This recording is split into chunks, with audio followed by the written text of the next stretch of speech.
if another company would come and ask, we are a traditional hierarchical IT company, why would we adapt your system? Yeah, I guess maybe it's easier to answer that as a person who's working in that system. So how I see this, it takes away the constraints that sometimes prevent you from working together. So when I've worked in, like, let's say more traditionally organized companies before, it's you don't tend to just walk by a colleague's desk and just talk to that person. That just doesn't happen as easily. Whereas if you're self-organized, there are less perceived boundaries, and you perceive more being like in control. So it gives a bit more of this. It breaks a few barriers in the way you think, and that sets you free to act. Not meaning you can do anything you want, but meaning you feel that there are these opportunities, and you can be doing good stuff without having to worry about this, and to add to that, I think that's because we work together with customers in one team, we create better stuff together. And in the end, that could serve the Dutch economy, or that could serve the customer, and that could serve you as a person, because you learn from it. So why would you do it? I would maybe ask, why not?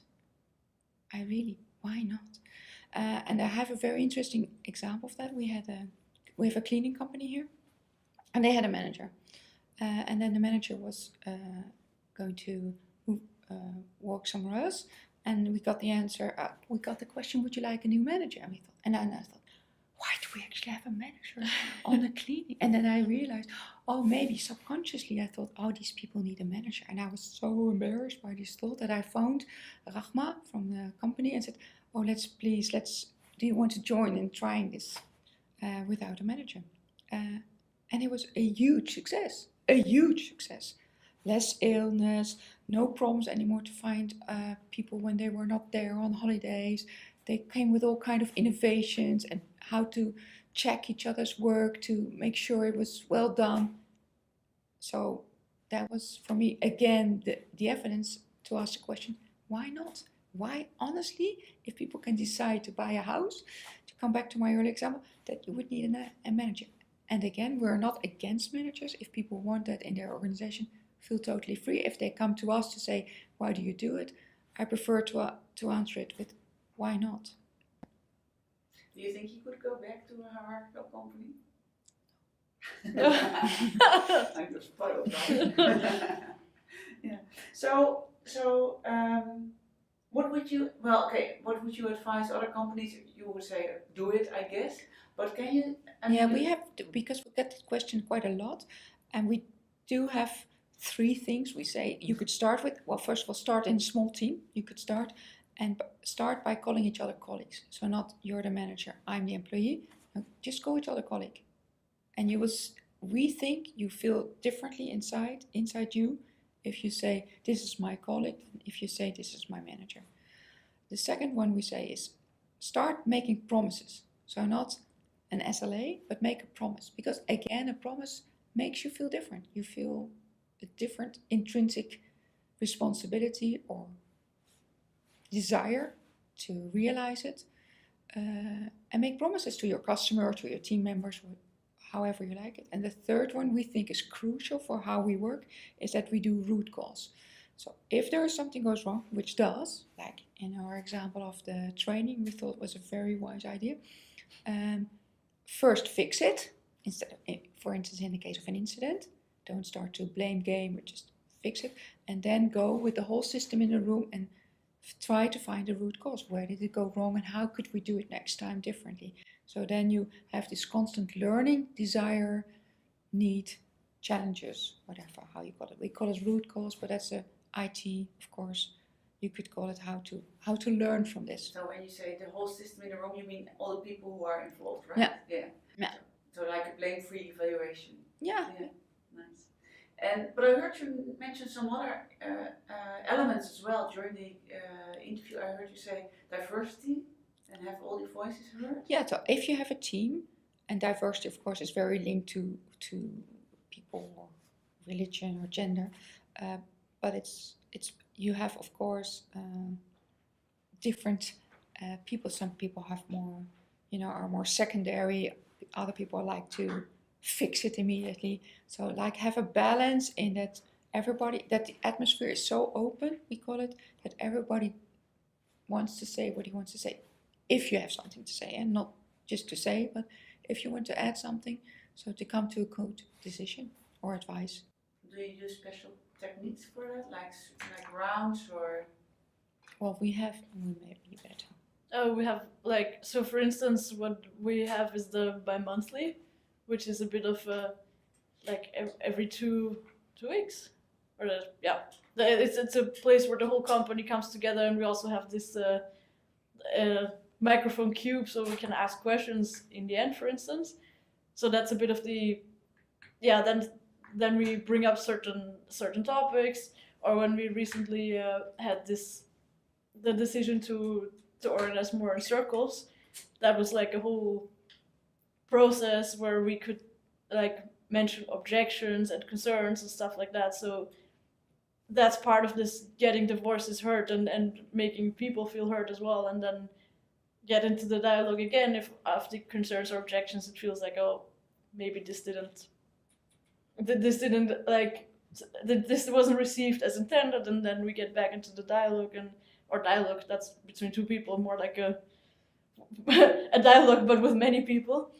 But as well, like we have colleagues like Bas and Simina, and you're figuring out, like you went to the training Liberating Structures, all kinds of new stuff, how to actually get to talk and get the stuff you want to have discussed. So, and from my angle, for instance, with the coaches, we discuss, okay, what can you do as a lead by example, in how do you create openness? How do people feel, even if they're only for 2 months working here, feel the freedom to speak up? Because we have a moral obligation to speak up. So that's really all the voices to be heard and integrated. Nice. And I also heard you talk about transparency. That's also an important one, right? Yeah, because it's of course important, the fact. And since we are coming from a company where, from the time where it was fixed price, so everything you did, so our aim is always to automate everything away, because the time you have left then, or you can actually spend on nice, interesting, new, innovative stuff for the customer. So the more transparency you have about what you automated and what you are organizing for the customer, the easier it is to discuss what you're trying to discuss, because sometimes you think you're talking about the same stuff, but you're actually not. So that's why the transparency for us is more and more about, okay, which facts do we have? So what kind of facts are you talking about? Hours spent on it, how many story points for which change, how many changes, which period is best for changes. Well, any big data you can.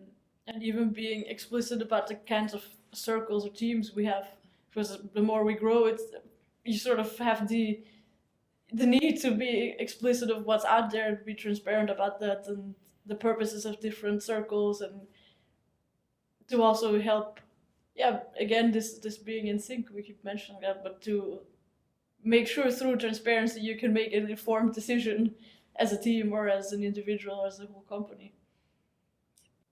Any other aspects that are important that you can think of? With regards to transparency? Well, to do the self-organizing, to be a teal company. Oh. What you would advise others if they want I think to do something? maybe that's a bit the research hat that I'm putting on here, but just listen to what emerges. And maybe what emerges is that this company shouldn't, not this company, but a company should not be a teal company, because it's not what that the whole system requires or what they can best work with. So just listen to the sound waves, I guess. That can be with data, that can be with stories, with coffee conversations. And what I would like to add is that a lot of questions come from managers, which is of course very interesting, because that would be their job, actually not be there anymore. And sometimes they come back and say, I didn't work, or why is it not working? What I do realize is that, well, lead by example would be then you would not be there anymore. So it's a kind of difficult discussion with managers about not having managers anymore or self-steering. So self-reflection of what do you actually ask, I think would be the first thing I would, or that's mainly if people come here from HR department or directors saying, okay, we want a managerless, manager-free working environment, self-steering. Then my first question is, okay, and how is that for you? And how are you going to actually make other people feel that you are really, that's what you really want to do, and it's not something to cut fine or have, make savings, or I can't come up with a word, but cut costs. Yeah, cut costs or something. Yes, exactly. Okay. Yeah. So I would suggest go check with yourself and your team if that's really what you want, and are you aware of the consequences, and how is that question related to who are you if you are not the manager? What is actually your value added in the company? And that could be a maybe difficult question to ask yourself. So it takes honesty and bravery. And self-reflection. I think that's a wonderful ending of this interview. Thank you very much. You're welcome. Thank you. Thank you very much for your time.